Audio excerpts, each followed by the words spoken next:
There's a thing nobody tells you about kindness. It doesn't cost what you think it'll cost.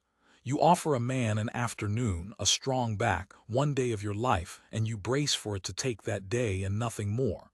That's the arithmetic you do in your head. One day. I can spare one day. But the day was never the price. I found that out on a dry October morning in the Arizona Territory, when I rode out to a homestead I had no business riding to, meaning to fix a fence and be gone by dark.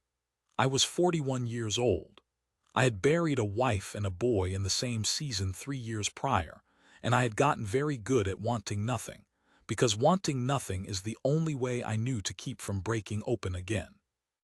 And then a little girl who did not speak my language walked across a dirt yard, wrapped her arms around my leg, and pressed her face into me like she'd known me her whole life. I want to tell you I stood there like a man. I didn't.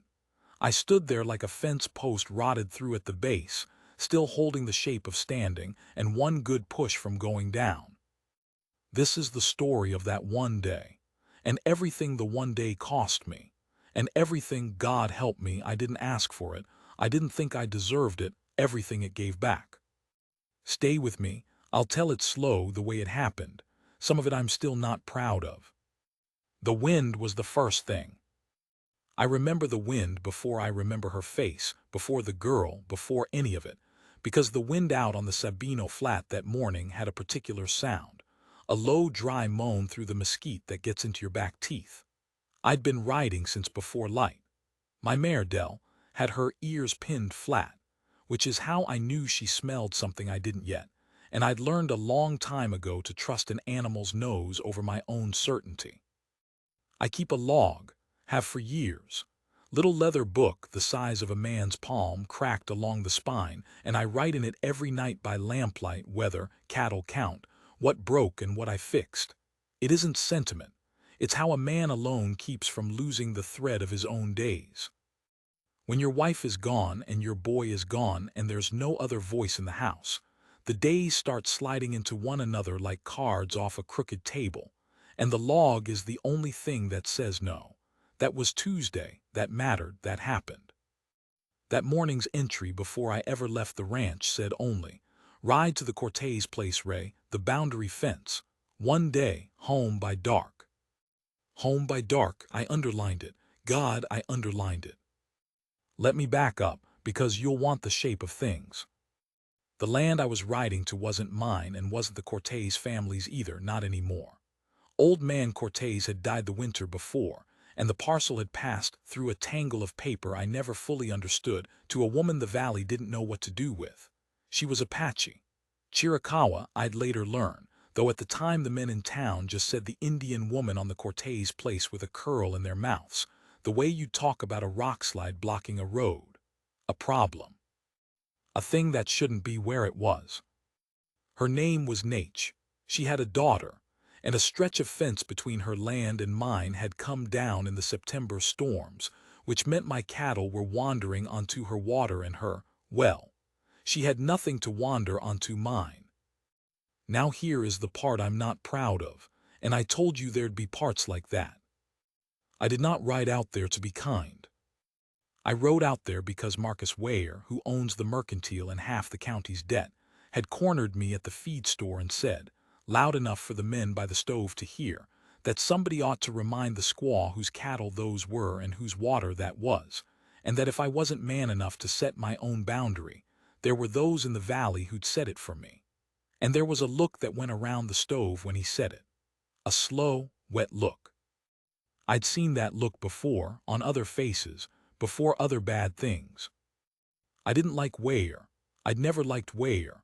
But I was tired, and a tired man will do a cruel thing just to make a loud man stop talking, and so I said I'd handle it. I said I'd ride out and settle the fence and settle her, and the men by the stove nodded like I'd promised them something. That's the truth of why I went. I want it on the record before I tell you the rest, because the rest is going to make me sound better than I was, and I won't have it.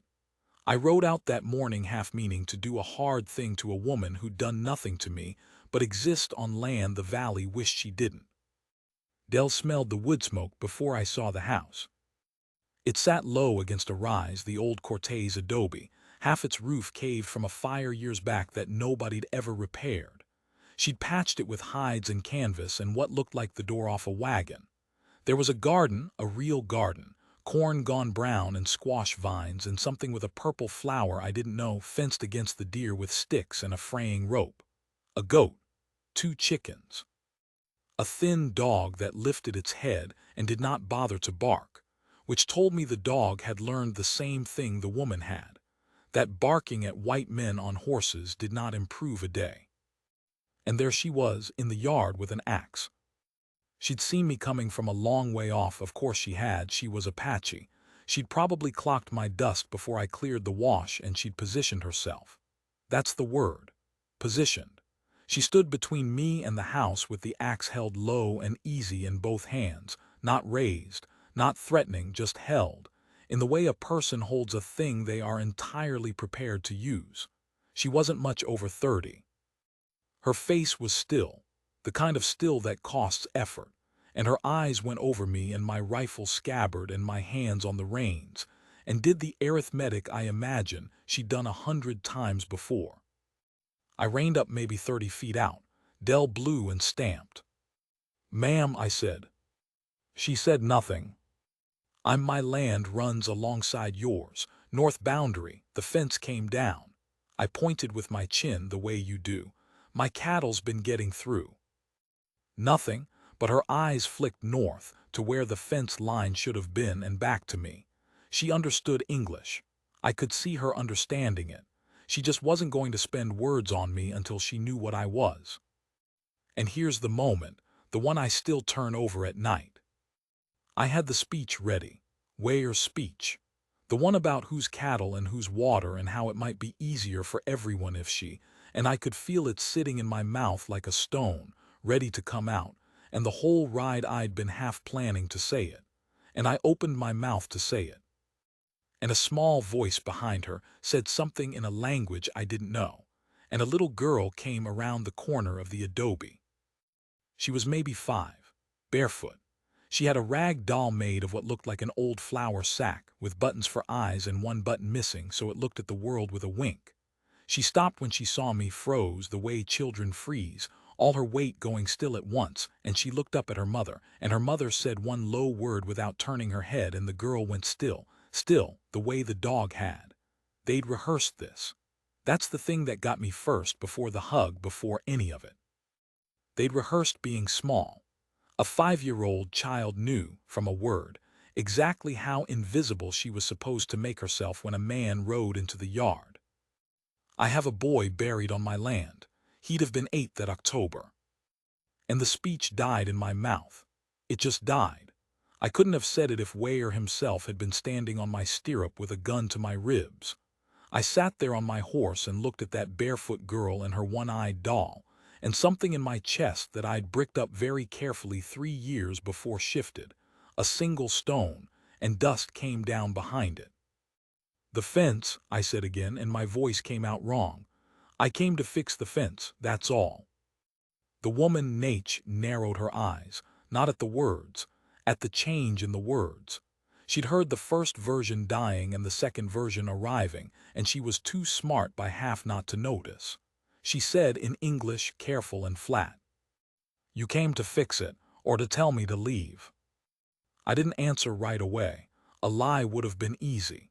She'd offered me the lie, even handed it to me. "You came to fix it," she'd said first, giving me the honorable version. All I had to do was take it. "Both," I said. "I came meaning both. I stopped, started over. There's men in town would rather you weren't here. I told them I'd handle it. I meant to say something to you I'd be ashamed of. I'm not going to say it." I don't know why I told her the truth. To this day, I don't. Maybe because the girl was standing there, and a lie in front of a child felt like a worse sin than the truth in front of a woman. Maybe because I was so tired of the loud men, and their looks that telling one honest thing to one honest person felt like setting down a pack I'd carried too long. Nate looked at me for a long moment. The wind moved her hair. The goat bleated somewhere behind the house. Then fix the fence, she said, and go. Fair, more than fair. I nodded and turned due north. Now I'll tell you about the fence, because the fence is where the day started turning, and it's a small thing, but I've learned the day always turns on small things. The break was worse than I'd thought.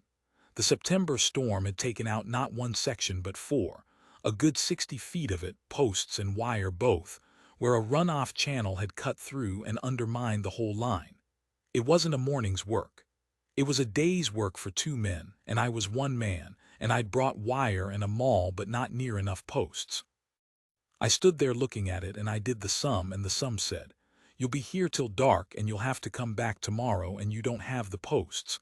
And a mean little voice in me, Ware's voice, if I'm honest, I'd carried it out from town like a burr in my socks, said, "So don't. Ride home. Tell them the fence is her problem. Let her cattle in your water be her problem to keep off. You did your bit." I actually got as far as coiling my wire back up. And then I heard a sound behind me and turned, and the girl was there. She'd followed me, trailed me the quarter-mile up the boundary at a careful distance, the way a cat follows you, close enough to see, far enough to bolt. She was crouched now behind a creosote bush maybe 40 feet off, watching me work with her doll clutched to her chest, and when I turned and caught her she didn't run. She just watched, solemn, curious. Overwhelmed, maybe, the way a kid gets around a big loud stranger, but underneath the fear there was a bald, burning curiosity that no amount of rehearsed smallness could put out. I don't know what came over me.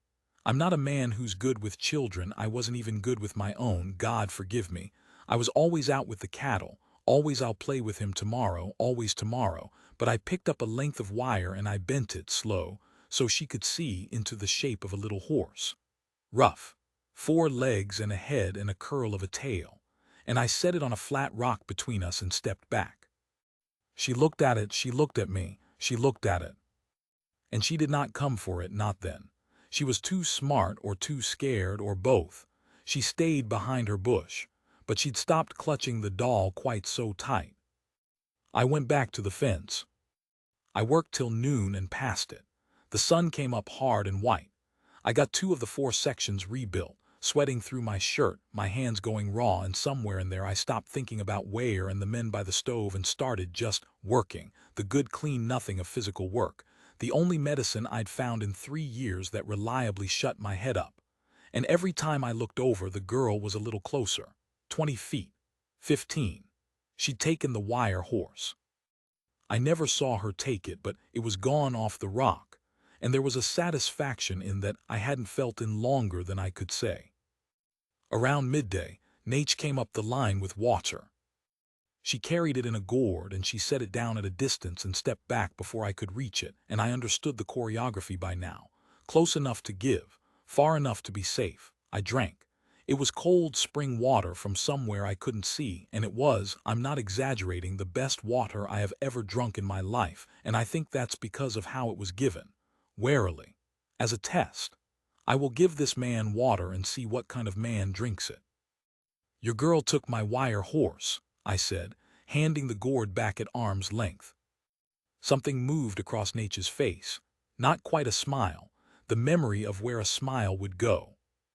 "She has never had," as she paused, searching, "a made thing. That was not for using, for only looking at." "A toy," I said. "A toy," she repeated, like the word was strange in her mouth. Not the English of it, the idea of it. A thing made only to be looked at, only to be loved. On a homestead where every object had to earn its place 3 times over, a toy was an extravagance close to obscene, and I understood suddenly that the flour sack doll with the winking eye was probably the only one the child owned, and that someone, this still woman with the axe, had sat up some night by a mean little fire and sewn it, stitch by stitch, so her daughter would have one made thing in the world that was hers. I looked away. I had to. There was a pressure behind my eyes I hadn't given permission for. "The fence is bigger than I figured," I said to the mesquite, to anything but her. "I don't have the posts. I can finish 2 sections today. The other 2 I'll have to come back." Nature was quiet. When I finally looked at her, she was studying me with an expression I couldn't read. And then she said the thing that undid the whole day, that turned one day, home by dark, into something else entirely. "Why," she said, "would you come back?" It wasn't a challenge. That's what got me. If she'd said it hard, I could have answered hard. But she said it plain, honestly bewildered, the question of a woman for whom no white man had ever come back for a good reason, for whom every return had been a raid or a demand or a broken word. Why would you come back? She genuinely didn't know. It hadn't ever happened. And I didn't have an answer. I stood there with my raw hands and my sweat-through shirt, and I opened my mouth and nothing came, because the true answer, because a barefoot child made me remember I used to be a father, was too big and too raw to hand to a stranger across a fence line. So I said, because I said I'd fix it. Which was a small answer. But it was true, and she heard that it was true, and she nodded once slow and picked up her gourd and went back down the line toward the house, and the girl watched her go and then looked at me, and something had changed in the girl's face. She'd heard it too. He's coming back. In the arithmetic of a 5-year-old, that might have been the first time a man on a horse had ever meant coming back rather than going away. I worked the afternoon. Third section done by 3. I started the fourth knowing I'd not finish it, knowing I was staying past my own underlined home by dark, and not caring, which frightened me a little, how easily the caring had gone out of me. The girl came closer through the afternoon. By 4 she was sitting on the flat rock itself, 10 feet off, doll in her lap, wire horse in her hand, watching me drive posts with a concentration I'd have found comical if it hadn't cracked me clean down the middle. She'd started narrating. Little runs of her own language, soft, to the doll, to the horse, to herself. A running commentary on the strange sweating man and his wire and his maul. I didn't understand a word. I understood all of it. And then the thing happened. I'd hauled the last post I had into the last hole, and I straightened up, and my back, I'm not young, and I'd been bent over a maul for 8 hours, my back seized. A hard, bright bolt of it. And I made a sound, an involuntary grunt of pain, and staggered a half step and caught myself on a post. And the girl was up off the rock and across the ground before I even understood she was moving. She came at me fast, low, that barefoot child, and I had a half-second of pure animal alarm. I didn't know, I couldn't read it. Was she frightened? Was she? And then her arms were around my leg, both of them, wrapped tight around my thigh, and her face was pressed into the dust and sweat of my trouser leg, and she held on like I was going to be taken from her, held on the way you hold the last solid thing in a flood. I have tried in the years since to understand what she thought was happening. I think she thought I was hurt. I think the grunt and the stagger looked to her like a big strong thing about to fall, and everything solid in her small world had a way of falling, of being taken, of not coming back, and something in her simply could not bear to watch one more thing go down. So she ran to hold it up. A 5-year-old girl ran across a hard yard to hold up a grown man 12 times her size, because she could not stand to lose him too, this stranger she'd known for one single day. I stood there. I want to tell you I knelt and gathered her up. I didn't, not at first. I stood there frozen with my hand on the post and this child clamped to my leg, and 3 years of very careful, very expensive bricklaying came down all at once, the whole wall, every stone, and I felt the fall of it in my chest like a physical thing, like drowning in reverse. Like air coming into a room that had been sealed since the day I put my own boy in the ground, and told myself I would never, ever, let anything that small get close to me again.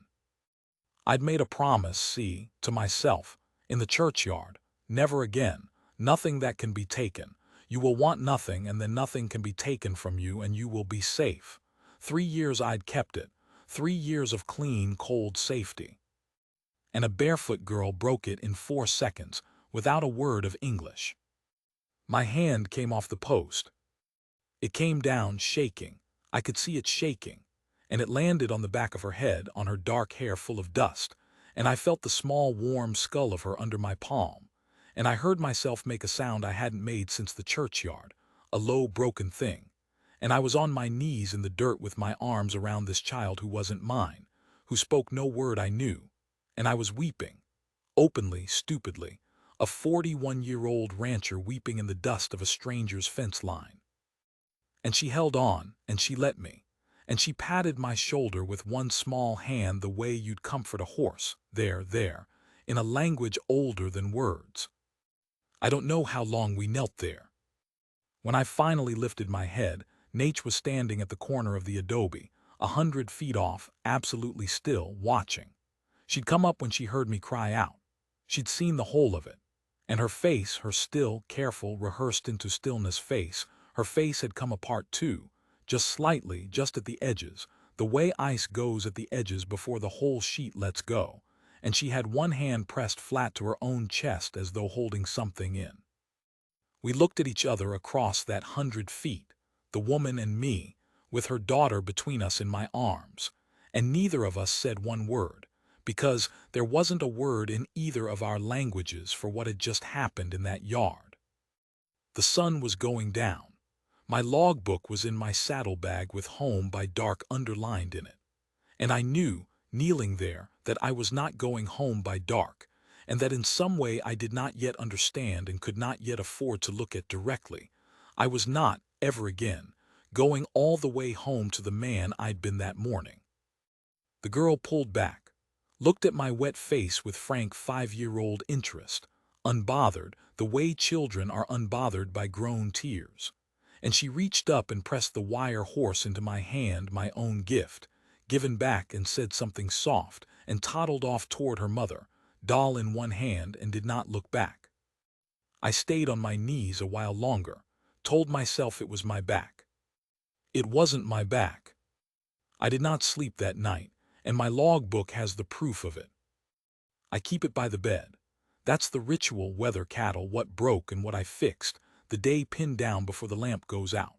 But that night I sat with it open on my knee for a long while and could not think what to write, because the true entry, a child held my leg and I came apart in the dirt and I am not the same man, would not fit in a book that had spent 3 years saying fence, water, 40 head, wind from the west. So I wrote the small true thing instead. I wrote, did not finish. Need 6 posts, going back. And then underneath, after a while, I wrote one more line, and I've kept the book, I could show it to you. The girl's name is Sona. Nate told me at the gate. It means something in her tongue I did not ask. I should have asked. I went back the next day with the posts, and the day after, and it stopped being a fence a good deal quicker than I'll admit was decent. The fence took 2 days, honest labor no more. But by the second day I'd noticed the corral rail was down, and by the third the well rope was frayed near through, and by the end of the week I had somehow taken it upon myself to rehang the wagon door that served as half a roof, and none of these were things I'd been asked to do, and all of them were things I found myself doing. And if you'd stopped me on any given morning and asked me why, rancher, why are you driving 4 miles to mend another person's roof, I could not have given you a clean answer. I'd have looked at my boots. I'd have said something about the neighborly thing. I'd have lied a little, the way a man lies when the truth is too large to lift. The truth was Sona. She decided I belonged to her. Children decide these things the way weather decides things, completely, without appeal. By the 3rd day she met me at the wash, waiting on the flat rock with her doll and her wire horse, and by the 5th she rode up on the fence line beside me the whole morning, narrating in her soft tongue, and somewhere in that week she started teaching me words. She'd point. K, she'd say, and touch the ground, dirt, earth, too, and touch the water gourd. I got them wrong and she laughed, a real laugh, bright and unafraid, the laugh of a child who has decided the world is safe again. And it is a terrible and wonderful thing to be the reason a child decides that. Terrible because you know what it costs if you're wrong. And Nate watched. She let it happen, which I understood was an enormous thing, the largest gift she had to give, larger than the water. She was letting me near the one thing she'd die before losing. She never once relaxed entirely. The axe was always somewhere I could see it, and I respected that. I'd have thought less of her if it weren't, but she began to talk. In the evenings, when the work was done and the light went long and gold, she'd talk, a little, from a careful distance, and I began to understand the shape of what had put her on that fire-scarred adobe with a child and a goat and no man. I won't tell you all of it. Some of it isn't mine to tell, and some of it I only half understood, and the half I understood I'd rather not carry into a story where a stranger might do something small with it. But I'll tell you this much, because you needed to understand what came after. There'd been a husband. There'd been a wider family than a husband. There'd been, some years back, a bad piece of business with the army and a relocation and a march, and Nate and Sona were what was left when the marching was done, 2 out of a number she said once and never said again.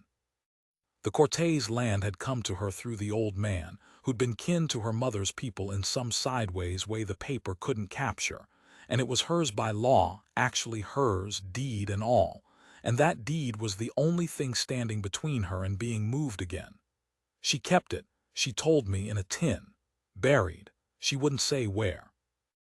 And when she told me about the tin, she looked at me very steadily, and I understood she was telling me on purpose, testing what I'd do with the knowledge that this woman's entire safety in the world fit in a buried tin, and I looked back at her steady and said, "Then that's a good place for it." And something in her shoulders came down half an inch, and that half inch was worth more to me than anything I'd been paid for cattle in a year. Now the town. You will have guessed the town was not idle while all this went on.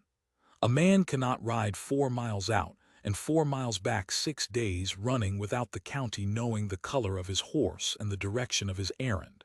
And by the second week Weyer knew, and by the third week Weyer had something to say about it. He said it at the mercantile, where he had me trapped by the counter over a bill of posts and wire, my own posts, my own wire, that I'd been buying by the armload and that he'd been selling me with a smile, because Marcus Weyer never met a dollar he'd refuse even from a man he meant to ruin. He leaned on his counter, and he wiped his hands on his apron slow, and he said, loud enough for the 2 men by the door, "Buying a powerful lot of fence, Josiah." That's my name, Josiah. I hadn't heard it said with pleasure in a while. "Fence needs mending," I said. "Does it?" He smiled. He had a wide, wet smile that never once reached his eyes, and the eyes were doing the arithmetic men like him always do, the arithmetic of how much does this cost me and how much does it cost you and how do I make yours the higher number. Whose fence is the question the valley's asking, because a man mends his own fence in a day. A man mending his neighbor's fence for 3 weeks. He spread his hands. Well, folks wonder what kind of neighbor. And what he's getting for the trouble. The 2 men by the door laughed. It was the wet, low laugh from around the stove, the one I'd heard the first day, and I understood with a cold clarity that whatever I'd started 3 weeks ago mending a fence, it had grown into something the valley had a name for now, and the name was ugly, and it was pointed at Nate, and I'd pointed it there myself by being seen. I could have laughed it off. That's the thing I've turned over most since. I could have made some easy coarse joke back, some nothing to it, Marcus.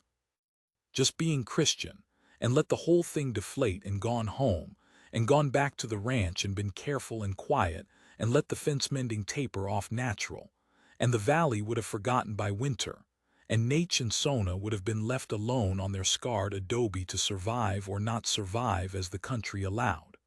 That was the safe road. I saw it laid out plain as a wagon track. And I did not take it. I want to be honest about the moment I chose, because it wasn't accidental. It wasn't a man losing his temper. It was a choice made cold with a clear view of the cost. I set my money on the counter. I said, "The woman on the Cortez place holds that land by deed, Marcus.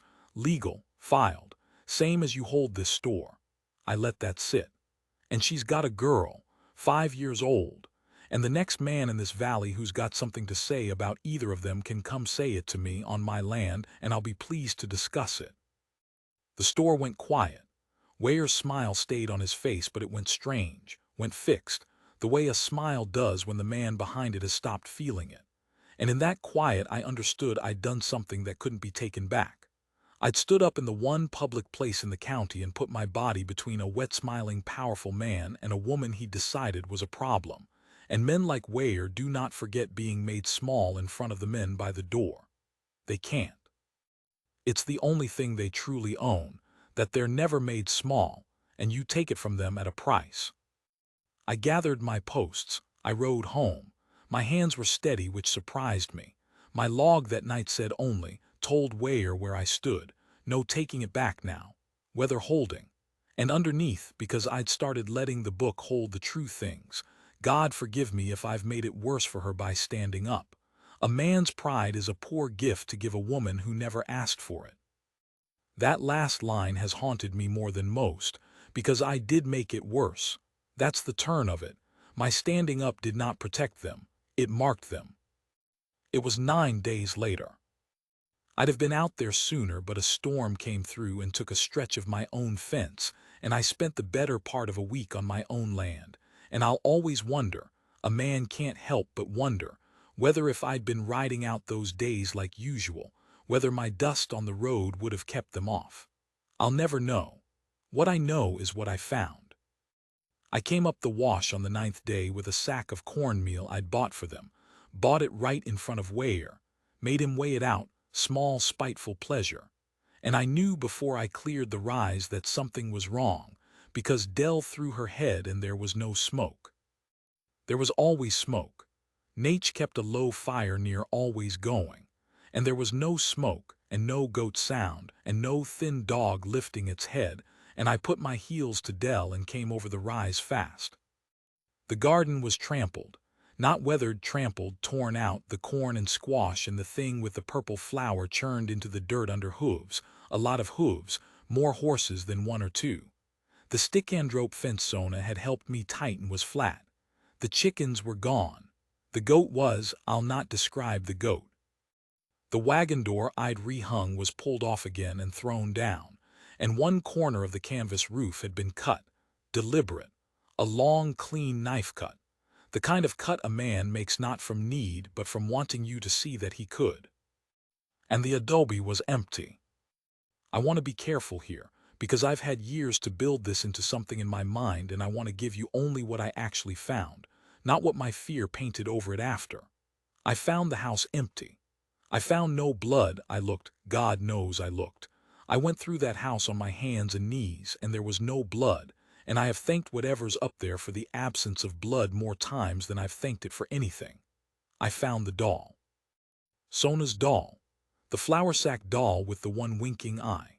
It was in the dirt of the yard, dropped, face down, and I picked it up and I stood there in that wrecked yard holding a child's doll, and I have never in my life, not in the churchyard, not anywhere, felt a fear like the fear of standing in that empty yard with that doll in my hand, and not knowing whether the child who owned it was alive. She'd never have left it. That's what the doll told me, and it was the worst thing it could have told me. Sona did not put that doll down for anything. If it was in the dirt, she'd been taken from it fast, taken so fast she couldn't grab the one thing she owned, or she dropped it running, or... I made myself stop. A man alone with a fear like that will invent 100 deaths in a minute and drive himself mad, and mad was no use to them. I made myself be a rancher, be the man who reads the ground. I got down and I read the yard. Horses shod, that was white men the Apache rode unshod or nearly. 4, maybe 5 horses. They'd come from the town road and left back toward it, which told me this wasn't a raid by anyone but the valley's own. And here my chest came up into my throat, here at the edge of the yard, running off north toward the rocks, away from the town road, were 2 sets of prints on foot. One grown, one small. Barefoot both. Running. They'd run. Nate had gotten Sona and run north into the rocks before the horses came, or during, and the horses had wrecked the place and taken the animals and cut the roof to make their point and gone home to town for supper. And somewhere north in the high rocks in the cold, there was a woman and a barefoot child, alive, alive. The prince said alive, running feet are living feet. But with nothing, no food, no fire, no goat, no chickens, the garden gone and winter 3 weeks off. I could have ridden to town. Some men would say I should have gone and roused the marshal, such as he was, a fat drunk who ate at Weyer's table. I did not ride to town. I did the arithmetic, and the arithmetic said town was Weyer and Weyer was the 4 shod horses, and there was no help for a Chiricahua woman at the bottom of that road, only more of what had made the tracks. So I did the other thing. I turned due north, toward the rocks, with a sack of cornmeal and a child's one-eyed doll, and the last light of the day going out fast over the ridges. And I rode up into the high country calling a name I could barely pronounce, into the wind, into the cold coming down, Nach, Sona Nach, and the rocks threw my own voice back at me and gave me nothing else. I found her track and lost it and found it. Full dark came. I would not light a match. A light up here would call the wrong eyes. So I rode by the little moon there was, and by feel, and by the dumb faith that Dell's nose knew more than my eyes, and hours went by. And the cold got into my hands, and I began, God help me. I began to lose the thing I'd been holding. The alive, running feet are living feet, because running feet in the cold with no fire don't stay living forever, and a 5-year-old's feet least of all. And then, near what must have been midnight, on a shelf of rock high above the ruined homestead, Dell stopped and would not go on and threw her head, and I got down, and I called once more, low, hopeless Nach. And out of a black cleft in the rock, close, very close, a low, flat voice said, Do not move. She had the axe. Of course she had the axe. She'd carried a garden axe up a mountain in the dark with a child, and she stepped out of the cleft with it raised and her face a mask of something past fear. And behind her in the dark of the cleft I heard a small sound, a small, cold, miserable sound, and it was the best sound I have ever heard in my life, because it was Sona, and Sona was breathing, and Sona was crying, which meant Sona was alive. Nach saw the doll in my hand before she saw my face. I'd been holding it the whole ride without knowing I was holding it, clutched in my left fist against the reins, and the little moon caught it, the winking eye, and Nach made a sound I will not try to write down, and lowered the axe, and I crossed the rock to them. And the woman who had held me off with an axe for 3 weeks took one step and put her forehead against my chest for exactly 1 second. 1 second, no more. She was too much herself to allow more. And then pulled back and took the doll and turned to the cleft, and I heard her give it to the child in the dark, and I heard the child's crying change, break upward into something that was still crying but was crying saved. I got them down off the mountain before dawn. I put them in my own house, my dead wife's house, my dead boy's house, that no living soul but me had entered in 3 years, and I built up the fire hot, and I fed them, and I gave Sona my boy's old blanket off the shelf where I'd kept it folded like a relic, and she wrapped up in it and slept. Doll and wire horse both clutched to her chest, in front of my own hearth, and I sat up the rest of that night with my rifle across my knees, watching the town road, because I knew the way you know a storm's not done, the way the air still has weight in it, that Weyer had made his point once and men like Weyer do not make a point once. Nach did not sleep either. She sat across the fire from me, wrapped in her own arms, watching her daughter breathe, and near dawn she spoke without looking at me. You have made this your fight, she said. I did not ask you to. No, I said, you didn't. They will not stop. She said it flat, factual, a woman who had watched this exact machine work before, on a larger and more terrible scale, who knew its gears. You think this was the end of it. It is the start. You have a house they can burn, cattle they can scatter. You had a safe life and you have spent it, and you spent it on us, and you did not ask me whether I wanted you to. I looked at her across the fire. Sona breathed between us, small and even now safe for one night. No, I said again. I didn't ask. I'm sorry for that, but I'd not take it back. She looked at me then, full on, that still face with the firelight in it, and she said the thing I've carried longest of all the things she ever said to me, the thing that ends this part of it, because I've never found what comes after it, only what came next. I know you would not, she said. That is what frightens me. A man who would not take it back is a man with nothing left to lose, and I have already loved one man like that. She turned back to her sleeping daughter. I buried him. The fire cracked. Outside, the first gray came up over the town road, empty for now. For now. Weyer came on the fourth night, and he came the way I'd known he would, not himself, never himself. Men like Weyer never carry their own fire, but with 6 others and a cold half-moon and a can of coal oil, and I was awake for it, because I had not truly slept in 4 nights and I had stopped pretending I would. Here is the thing about waiting for a bad thing. It hollows you. 3 days I'd sat with the rifle. 3 days I'd moved Nate and Sona to the root cellar every dusk and brought them up every dawn. 3 days I'd watched the town road until the watching was a groove worn into me. And a man can only hold a fear at full pitch so long before something in him goes quiet and flat and almost restful. And by the 4th night I'd arrived at that flatness, and I think it saved us, because a frightened man makes noise and a hollow man makes none. I heard them before Dell did. That surprised me. 7 horses walk soft when the riders mean them to, but coal oil and it can has a slosh to it, and gun leather creaks, and men who are about to do a shameful thing breathe wrong. I could hear them breathing wrong, out past the corral in the dark, and I knew from the breathing that most of them didn't want to be there. That's the truth of a mob. One man wants it. The rest are there because the one man will remember who didn't come.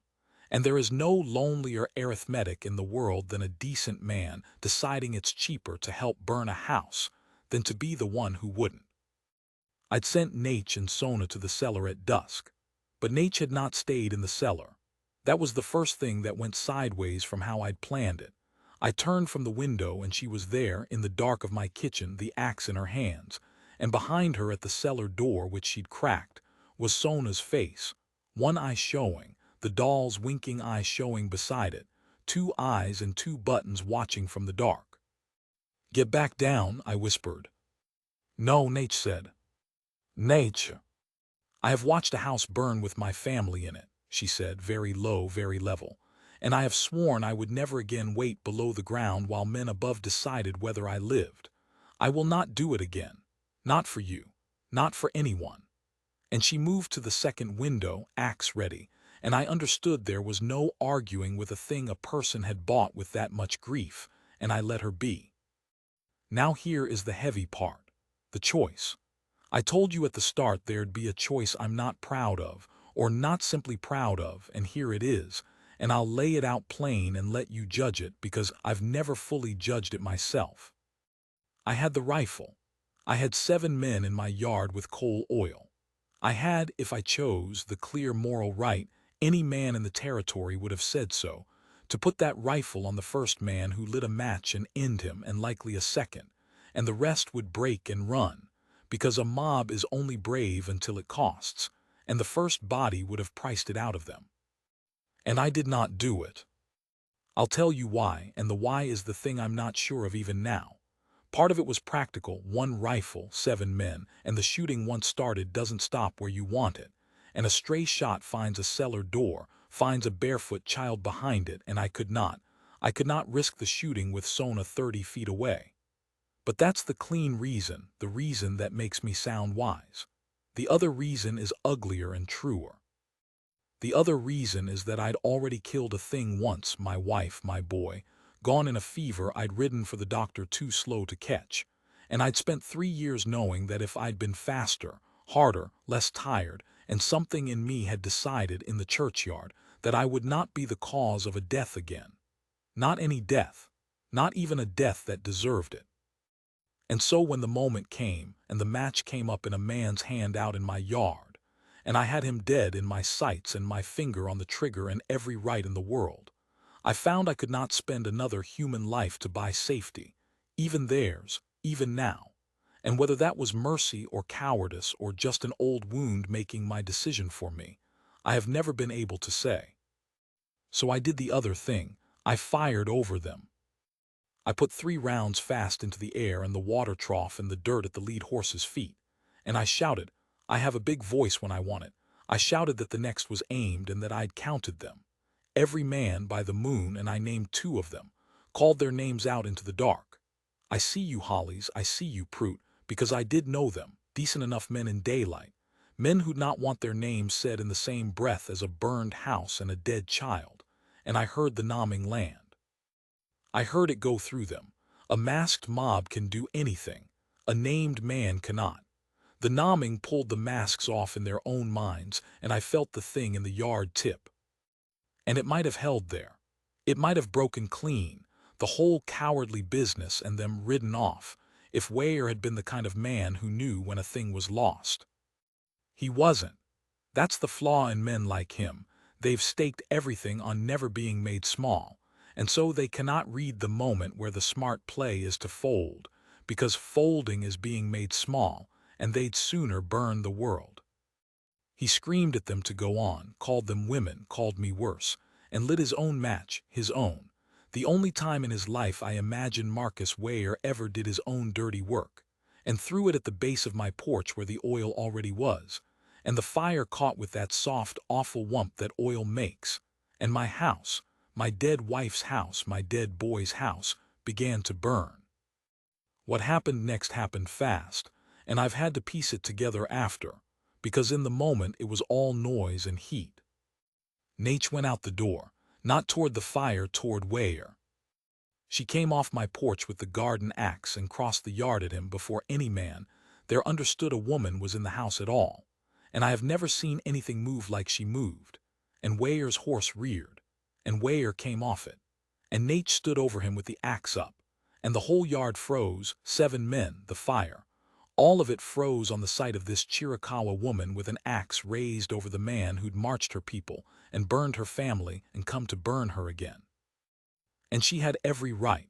That's what I need you to sit with. She had every right that a human being can have to bring that axe down. There is no court in heaven or earth that I believe would have held it against her. The whole weight of everything that had been done to her was in her arms, and it would have taken one motion, and it would have been just.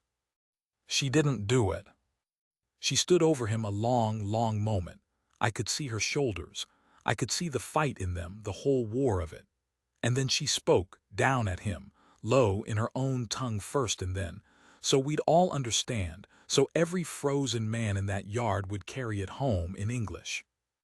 I could, she said, you know I could, remember all your life that I could and that I did not. And she stepped back and lowered the axe. Not for you, for her. And she did not look, but we all knew, every man there knew, that her was the child in the cellar, and that Nate had just chosen, in front of witnesses, to be a woman her daughter could look at, instead of a woman avenged. And it cost her. God, you could see it cost her. It was the most expensive thing I ever watched a person not do. The yard came apart after that. The named men were already backing off. The sight of the axe not falling somehow shamed them worse than if it had, and they broke, mounted, gone into the dark. And I let them go. I'd fired over them once. I'd not shoot them in the back running. I'm not that either. And it was me and Nate and Weyer in the firelight with my house burning behind us. Weyer scrambled up. And here's the small, ugly coda, the thing about men like him.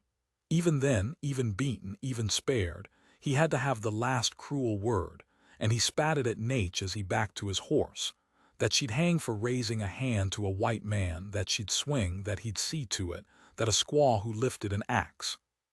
And I hit him. Once. I want to be honest.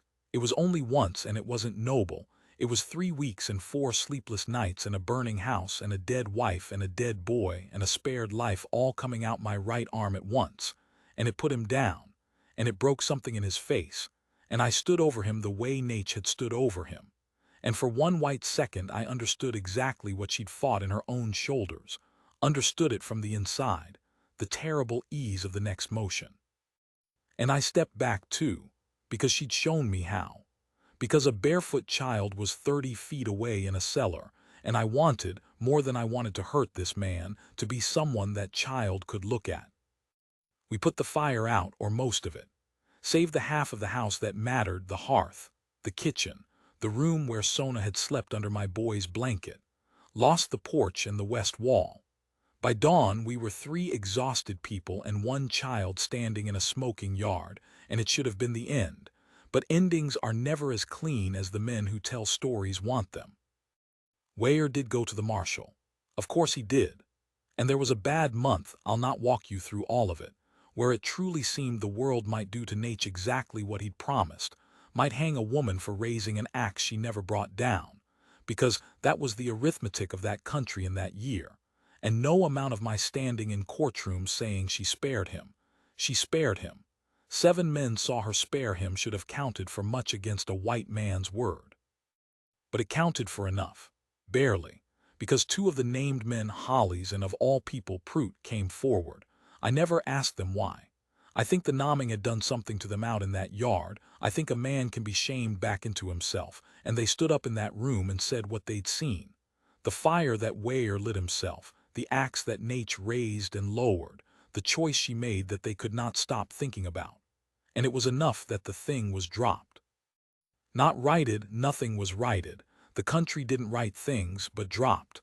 Let go.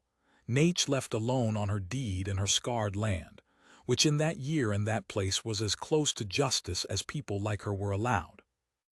I rebuilt the west wall before winter. She helped. Sona handed nails and got in the way and learned 4 more English words and taught me 6 of hers, and one of them, she told me, laughing, was the word for the man who cries, which she had decided was my name, and I let her keep it as my name, because I have been called worse by better and better by no one. Nate did not marry me. I want to be honest about that too, because the tidy version of this story ends with a wedding, and this isn't the tidy version. She did not marry me, and I did not ask, not for a long time, because she had told me by the fire that she'd already buried 1 man with nothing left to lose, and I understood that loving me was a thing she'd have to decide slowly, on her own ground, in her own time, or not at all, and that pushing it would be 1 more white man deciding a thing for her. So I waited. I'm good at waiting. I mended what broke and fed what was hungry and rode out most days to the scarred adobe and rode home most nights to my half-burned house, and the 2 places stayed 2 places, and that was hers to change or not. Whether she ever did, whether the 2 places ever became one, whether the word Sona gave me ever became a word spoken across a shared table instead of a fence line, I'll leave that where it belongs. I keep the log still, every night, whether cattle, what broke and what I fixed. But there's a page near the front now, the page from that first October morning, and I've kept it clean, and on it in my own hand it still says 1 day, home by dark, underlined, the way I wrote it before I knew anything at all. I look at it sometimes. I look at that certain, tired, careful man who thought he could ride out and give 1 day and keep the rest of himself walled up safe forever. I'd tell him he was wrong about the price if I could. I'd tell him it takes everything. I'd tell him to go anyway.